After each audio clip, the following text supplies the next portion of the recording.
Mateo, capítulo 5. Aquí comienza lo que llamamos nosotros el Sermón del Monte, un discurso, quizá uno de los primeros o el primer gran discurso de nuestro Señor, que abarca 3 capítulos en el Evangelio de Mateo. Y ese Sermón del Monte comienza con lo que conocemos como las bienaventuranzas. Así que vamos a leer Mateo capítulo 5, versículos 1 al 11, aunque solo nos vamos a detener en una de las bienaventuranzas. Pero leamos el texto completo. Mateo capítulo 5, versículos 1 al 12. Viendo la multitud, subió al monte y sentándose vinieron a él sus discípulos. Y abriendo su boca les enseñaba diciendo: Bienaventurados los pobres en espíritu, porque de ellos es el reino de los cielos. Bienaventurados los que lloran, porque ellos recibirán consolación. Bienaventurados los mansos, porque ellos recibirán la tierra por heredad. Bienaventurados los que tienen hambre y sed de justicia, porque ellos serán saciados. Bienaventurados los misericordiosos, porque ellos alcanzarán misericordia. Bienaventurados los de limpio corazón, porque ellos verán a Dios. Bienaventurados los pacificadores, porque ellos serán llamados hijos de Dios. Bienaventurados los que padecen persecución por causa de la justicia, porque de ellos es el reino de los cielos. Bienaventurados sois cuando por mi causa os vituperen y os persigan, y digan toda clase de mal contra vosotros mintiendo. Gozaos y alegraos, porque vuestro galardón es grande en los cielos, porque así persiguieron a los profetas que fueron antes de vosotros. Aquí tenemos las bienaventuranzas. La forma como Jesús comienza su sermón del monte. Y estas bienaventuranzas bien han sido llamadas como el código del reino de Jesucristo. Aquí tenemos la esencia de lo que significa ser parte del reino de Cristo.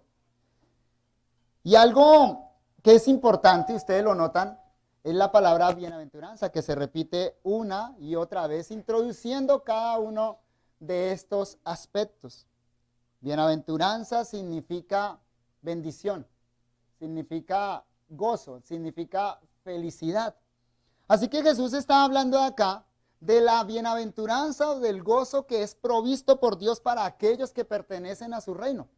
Observen muy bien lo que dice el versículo 1 y 2, a quién él está dirigiendo estas palabras.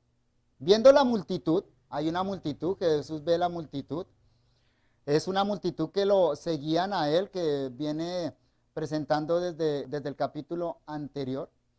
Pero dice, viendo la multitud, subió al monte y sentándose vinieron a él sus discípulos. Sí, hay una multitud, ¿cierto? Una multitud que seguía a Jesús por causa de los milagros, por causa de que les daba sanidades, por causa que les daba el pan físico. Pero en este punto, Jesús se va a centrar en sus discípulos. Versículo 2, y abriendo su boca les enseñaba diciendo. ¿A quiénes les enseña? ¿A quiénes les está hablando estas bienaventuranzas? ¿Observan ustedes? Es a sus discípulos, a los discípulos, no a la multitud. En otras palabras, Jesús refiere estas bienaventuranzas no al mundo en general, no a todos los hombres, no a las multitudes que lo seguían, sino que Jesús refiere estas bienaventuranzas a sus discípulos, a aquellos que eran sus seguidores.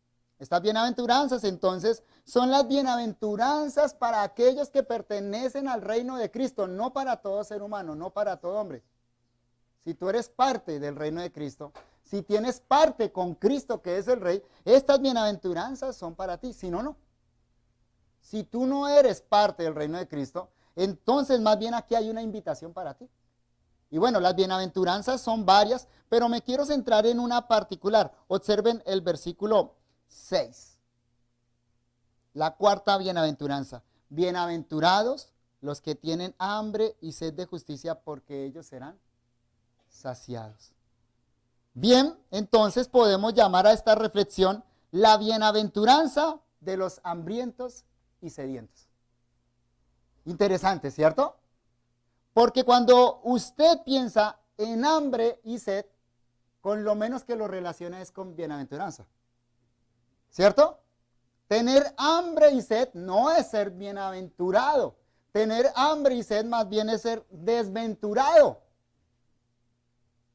Pero aquí Jesús está hablando de una bienaventuranza a aquellos que padecen hambre y sed de justicia. Y repito entonces, esta bienaventuranza es solo para aquellos que pertenecen al reino de Cristo. ¿Qué les está diciendo Jesús a sus discípulos?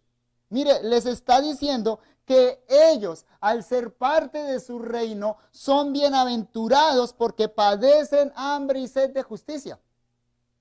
Por supuesto, aquí Jesús no está hablando de una hambre o de una sed física. Sí, las multitudes le seguían porque Jesús saciaba su hambre física y su sed física. Incluso porque Jesús los sanaba.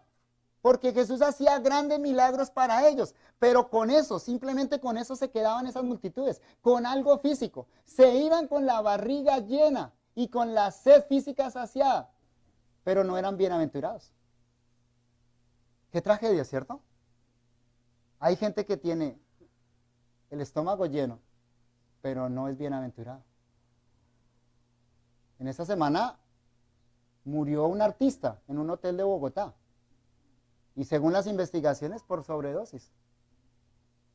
Y comentábamos ahí de paso esta mañana con mi familia la tragedia de alguien que hace espectáculo para otros, para que otros, entre comillas, sean felices, disfruten en un concierto, ¿cierto? Pero ese hombre cargado de sed. Ese hombre con un alma insatisfecha. Sobredosis de antidepresivos. Esa no es la triste realidad del ser humano, que aunque tiene todo, aunque su estómago puede estar muy lleno, en realidad se muere de sed y de hambre. Porque el problema del ser humano no es físico, es espiritual. Así que Jesús en este versículo nos está hablando de hambre y sed de justicia. Es decir, de un hambre y de una sed interior que tiene todo ser humano. Y que hay una sola forma de saciarla. Es a través de pertenecer al reino de Jesucristo. Aquí hay una invitación, les digo a ustedes. Si usted no es parte del reino de Cristo, entonces Jesús aquí está haciendo una invitación. La invitación a que venga y sacie su hambre y su sed espiritual. Jesucristo es suficiente para hacer eso.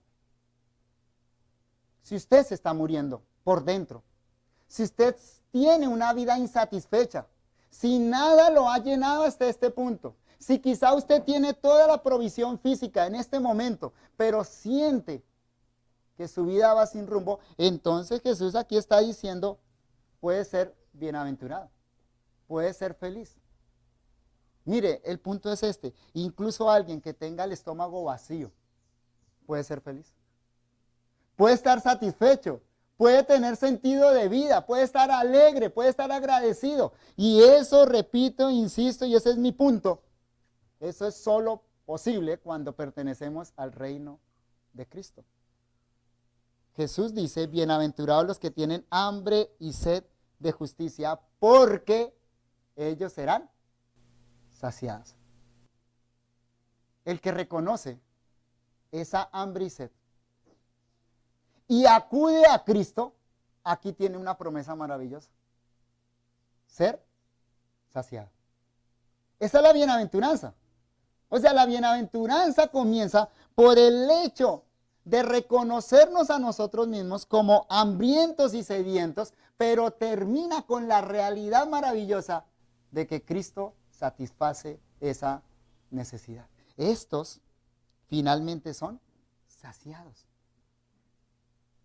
Saciados de esa sed y de esa hambre interior. Mire cómo comenzó Jesús las bienaventuranzas en el versículo 3. Esta es la declaración inicial, la declaración fundamental de las bienaventuranzas. Bienaventurados los pobres en espíritu, porque de ellos es el reino de Dios. ¿Ustedes no notan que Jesús aquí va contra todos los paradigmas del mundo? Contra todo lo que el mundo piensa, contra todo lo que el mundo valora. La meta del ser humano, cualquiera que sea, ¿sabe cuál es? La riqueza. El pobre que envidia al rico está diciendo, yo, ¿por qué no soy rico? Y el rico que tiene quiere ser más rico, porque siempre va a haber alguien que tenga más. Estamos hablando de riquezas físicas, pero Jesús dice acá que en el reino de los cielos son bienaventurados, ¿quiénes? Los pobres. No son los pobres físicos. Por ser pobre no se entra al reino de los cielos, ni por ser rico. El punto de Jesús acá es la pobreza espiritual. Pobres en espíritu, es decir, declararnos a nosotros mismos en bancarrota espiritual. Y repito, queridos hermanos, eso es bienaventurado, porque hay quien puede suplir esa pobreza espiritual. ¿No dice el apóstol Pablo que Jesús, siendo rico, se hizo pobre para que con su pobreza nosotros fuésemos enriquecidos espiritualmente? Jesús abandona la gloria celestial, se hace un miserable hombre, o sea, no era un miserable hombre él, sino se hace un miserable hombre, que entra en la condición miserable de ser hombre, para darnos a nosotros todas las riquezas espirituales, como dice Pablo en Efesios, riquezas espirituales en Cristo Jesús. Y en el versículo 3 Jesús dice, bienaventurados los pobres en espíritu, porque de ellos es el reino de los cielos. La mayor riqueza que un ser humano pueda tener. Así que, hermanos, nosotros, por naturaleza, tenemos hambre y sed espiritual. Y solo Jesús puede saciar esa hambre y esa sed espiritual. Aquellos que ya hemos acudido a Cristo, aquellos que pertenecemos a Cristo, podemos dar testimonio de cómo Él ha saciado esa sed y esa hambre que nosotros teníamos, ¿o no? Dime, ¿por qué vienes a la cena hoy? Dime en qué condición vienes hoy a la cena. Te lo puedo responder, ¿sabes? Vienes a la cena porque has sido saciado por la sangre y el cuerpo de Cristo. O sea, por la obra perfecta y completa de Cristo. ¿Y sabes para qué vienes a la cena? Para ser de nuevo alimentado por Cristo. Miren esta realidad maravillosa que Jesús le dijo a sus contemporáneos en Juan capítulo 6, versículo 25. Y hallándole al otro lado del mar le dijeron, Rabí, ¿cuándo llegaste acá? Multitud, ¿no? La multitud que Jesús alimentó con pan físico. Corren detrás de Jesús porque Jesús se fue al mar de Galilea, al otro lado. Se van detrás de Jesús. Versículo 26, respondió Jesús y les dijo, de cierto os digo que me buscáis no porque habéis visto las señales, sino porque comisteis el pan y os saciasteis. Triste, ¿cierto? Estómago lleno, corazón vacío. ¿De qué sirve eso? Era la tragedia de esta multitud que seguía a Jesús, pero es la tragedia de cada ser humano que piensa saciar el estómago y no se da cuenta que lo que necesita es saciar el espíritu. Entonces mire lo que Jesús dice en el versículo 27, trabajad. O sea, esforzaos, buscad, procurad, trabajad no por la comida que perece, sino por la comida que a vida eterna permanece, la cual el Hijo del Hombre os dará, porque a este señaló Dios el Padre. Otra vez, ¿qué está afirmando Jesús? Aquí de manera más explícita está diciendo lo mismo que nos dijo en Mateo. Está diciendo que la única manera de saciar nuestra hambre espiritual es a través del Hijo del Hombre. Déjeme decirle esto. Jesús tiene todo el poder, toda la capacidad. A Él no le faltan recursos para saciar nuestra hambre y nuestra sed espiritual. Ninguno que ha acudido a Cristo ha quedado con sed. Todos los que han ido a Cristo han quedado saciados. Él es el único que nos puede dar esa comida que finalmente nos lleva al reino de los cielos. Jesús dice acá, trabajad por la comida que a vida eterna permanece. ¿Nota qué produce esta comida? Produce vida eterna. La comida física produce vida física, pero vida temporal. Porque usted come en la mañana y en la tarde tiene hambre otra vez, ¿o no? Sustenta solo este cuerpo físico, pero lo sustenta por unas cuantas horas. Todos los días tenemos que comer y esa realidad de tener que comer nos recuerda que somos seres mortales, somos seres finitos y somos seres que no pueden ser saciados por el pan físico. Pero Jesús acá dice que el pan que Él nos ofrece es un pan que da vida eterna permanente. O sea, vida espiritual y vida que continúa para siempre. Cuando Jesús nos alimenta, el alma queda satisfecha. Y déjeme decirle algo, nosotros no vamos a la palabra de Dios todos los días. Nosotros no acudimos a Cristo en la Santa Cena cada 8 días porque estamos con hambre. Si usted llegó acá con hambre, bueno, mucho cuidado. Más bien, acá llegamos porque estamos satisfechos. Digámoslo de esta manera, esta comida es tan rica que aunque estamos satisfechos, queremos más. Queremos más. Alguien dijo que a nivel espiritual sucede todo lo contrario que a nivel físico. A nivel físico usted come y el estómago queda lleno. Luego se vacía otra vez, ¿cierto? Pero sí, usted come a nivel físico y el estómago queda lleno. A nivel espiritual usted come de Cristo y ¿sabe qué sucede? Tiene más hambre de Cristo. Tiene más deseo de Cristo. Desea como un niño espiritual la leche no adulterada. Esa es una de las evidencias, uno de los síntomas de pertenecer a Cristo. Tener hambre de Cristo, comer de Cristo y querer comer más de Él. Porque solo Cristo nos puede saciar el hambre espiritual. Ahí en el versículo 29, escuche lo que Jesús dice, Juan capítulo 6.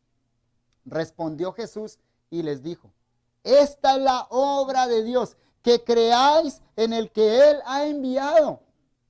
Mire lo que hace Dios en aquellos que Él quiere obrar soberanamente. ¿Sabe qué hace? Nos da la capacidad de creer en el Hijo de Dios. Versículo 32. De cierto os digo, ¿no os dio Moisés el pan del cielo? Mas mi Padre os da el verdadero pan del cielo, porque el pan de Dios es aquel que descendió del cielo y da vida al mundo.